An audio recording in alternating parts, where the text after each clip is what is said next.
Well, welcome back to Christmas Eve day at the off-road camper trailer. Um,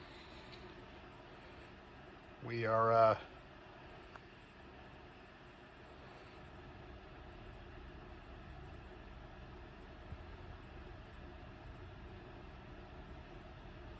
in the big box truck camper here.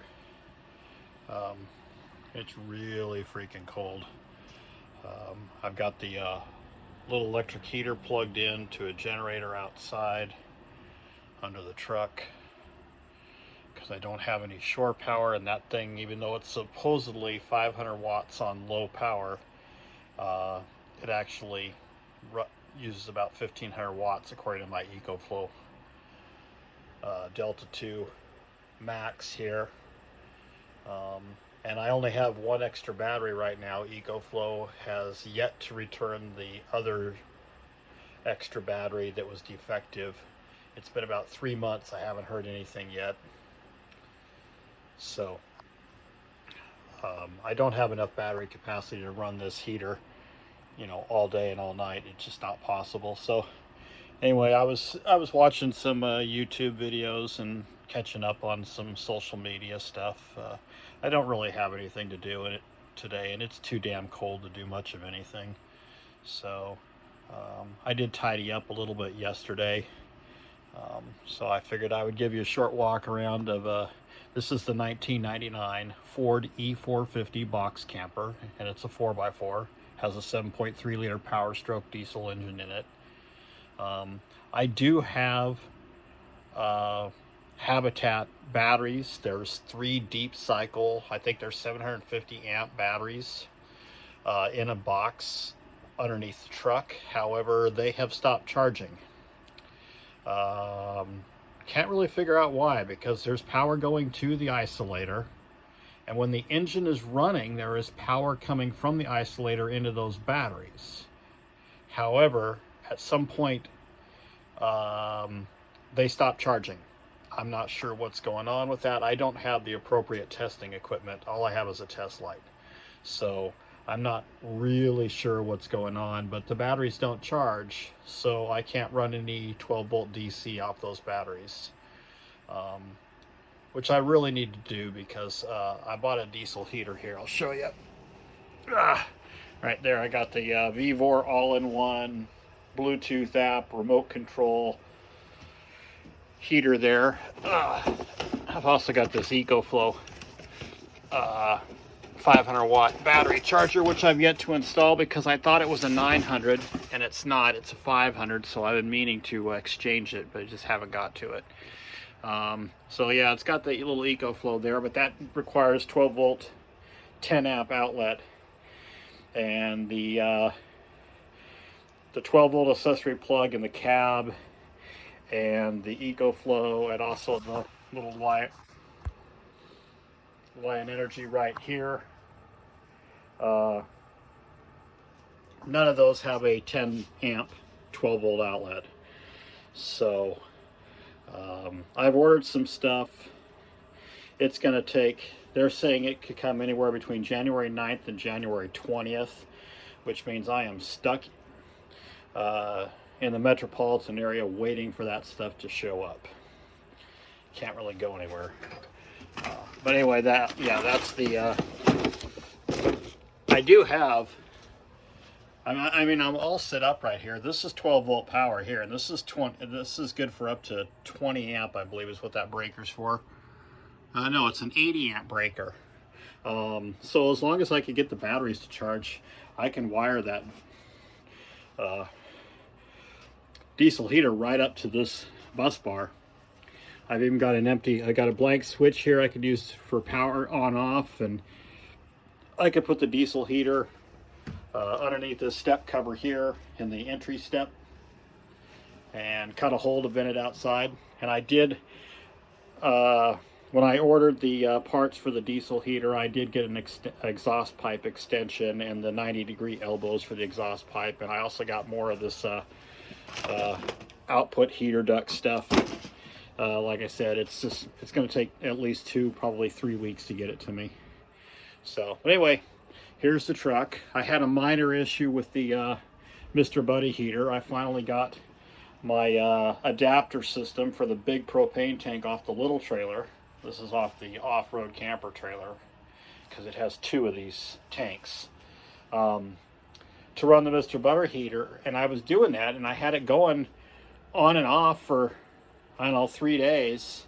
And then I was sitting over there on the on my bedroll area here, and I got a drip of water on my forehead. And I'm like, where in the hell's water dripping from? I've sealed the roof, and there hasn't been any leaks since I sealed it, other than right here. There's one screw hole where they patched the roof that's still leaking.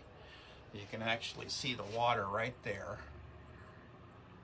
It doesn't look like much, but it's enough to fill this little garbage can here with water. That's about a week's worth of water right there.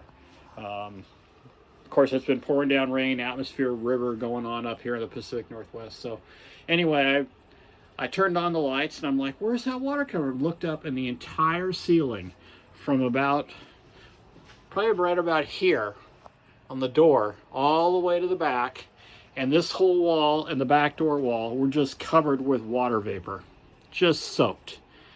And so I quickly turned off the Buddy heater, grabbed all my towels, and started wiping down the ceiling. And it saturated 3 bath towels with water, and got a 4th towel mostly wet, but not saturated. And I got that all wiped down, and then I turned on the generator and got the electric heater going. I'm surprised the little Harbor Freight generator actually powers this thing without kicking off, but it does. So I don't like having to buy gasoline on a diesel truck for a generator, but you know, if I ever get the Jeep fixed, then so here's the setup. If I ever get the Jeep fixed, then it runs on gas, so it won't be so bad. But anyway, I did get my solar panels out of storage, so I have 3 of these solar panels here for the EcoFlow that I can use when we have sun. Those are the bifacial, I think they're 200 watt or 240 watt or something like that, bifacial. And I found out they did not come with the cords to connect more than one. You have to have this little Y harness when you're running 2 of those, because the EcoFlow has 2 ports, and you can run 2 panels to each port. But they didn't include the adapters, so I had to get those. Luckily, I found a online seller that locally delivered. It only took a couple of days, but yeah. So here's all I got here. I got another one of the Harbor Freight moving blankets, and it's folded in half for insulation between the cab and the box. There's a lot of damp moisture, a lot of cold air in the box. There's a lot of air leaks between the cab and the box. So nothing I can address right now. I really need several dry days for everything to dry out, and then I can remove this piece of plywood and get back in there and seal everything up with caulking, and then put a weatherproof insulating foil tape over the top of that. But so anyway, I can't do anything about it now. I really need to either get to warmer climate or wait till April.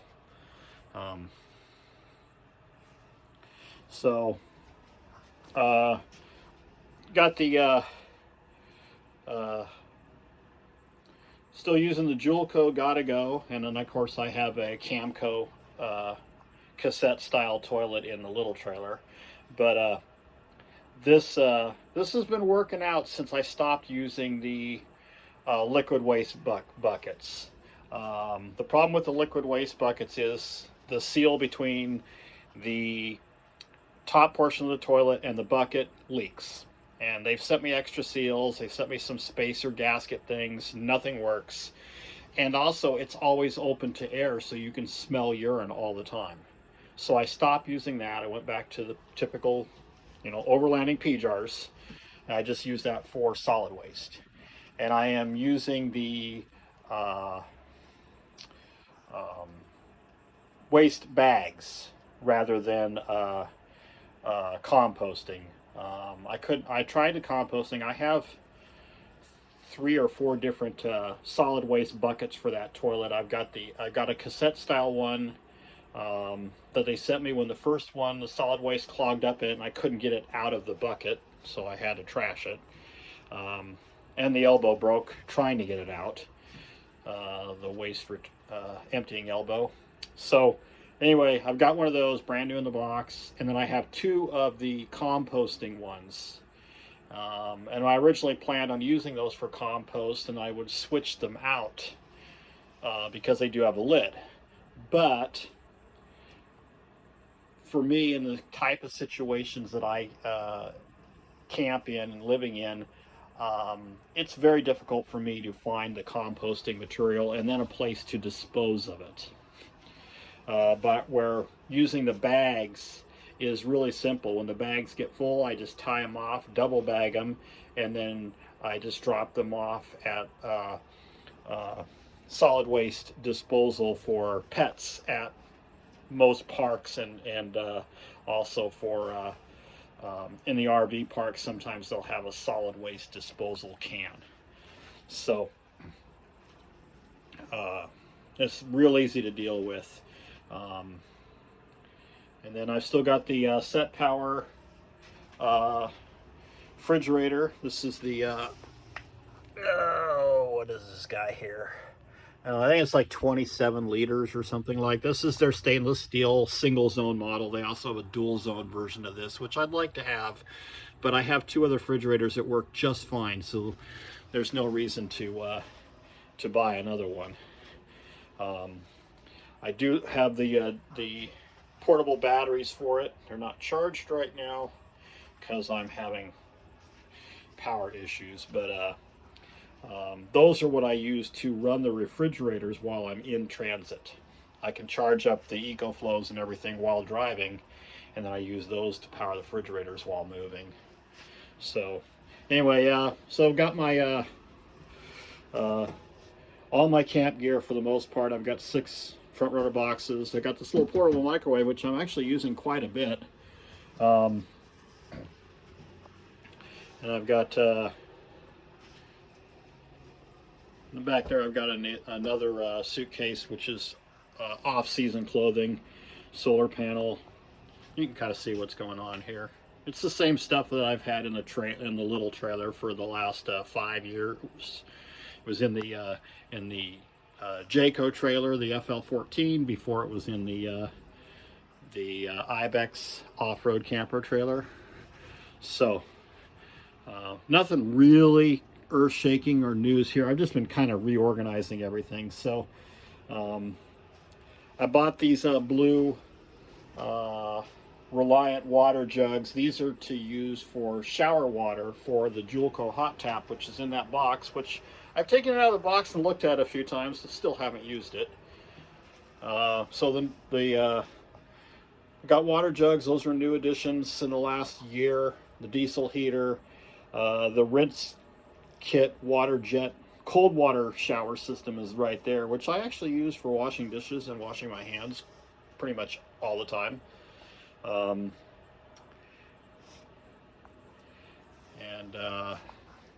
That's pretty much it.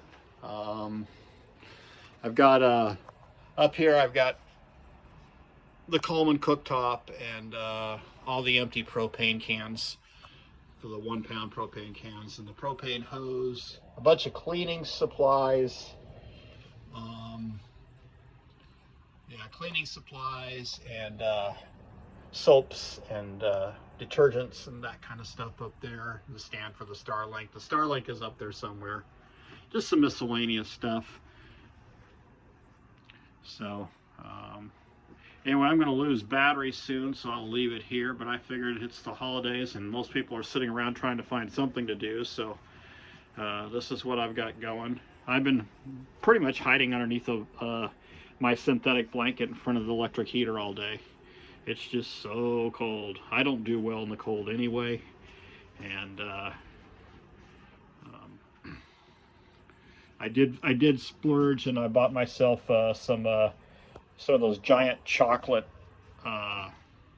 muffins from they're like the Costco muffins, but these are from Winco, I got those, so I have some cake for the holidays, and I restocked my Coke supply, so I'm good for the day. Probably end up having a can of chili for dinner. I'm trying out this. I've got to, you know, the traditional Stag, but I'm trying out. This is a Winco brand, and if you read up on the internet, this is made by Stag. They call it Yellowstone, but it's made by the same. It's made in the same company, same cannery. And if you really watch the sales, it's about $1 a can cheaper than the Stag versions. So, so I'll probably end up having a can of chili here tonight for dinner. And I did buy myself some Bar S Polish sausages, so I can have sausages with that to make it go a little further, make it a little bit heartier. Tell me in the comments below this video if you can see, I'm seeing all kinds of little white things floating by as I'm looking at the camera, but I can't see them with my naked eye at all. And I've got my reading glasses, my high power reading glasses on right now.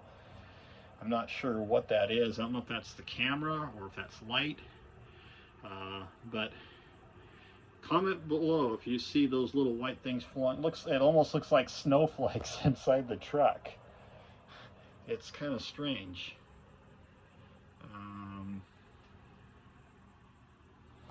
Yeah. Anyway, as always, have a happy holiday. Like, subscribe, share. It would really help. And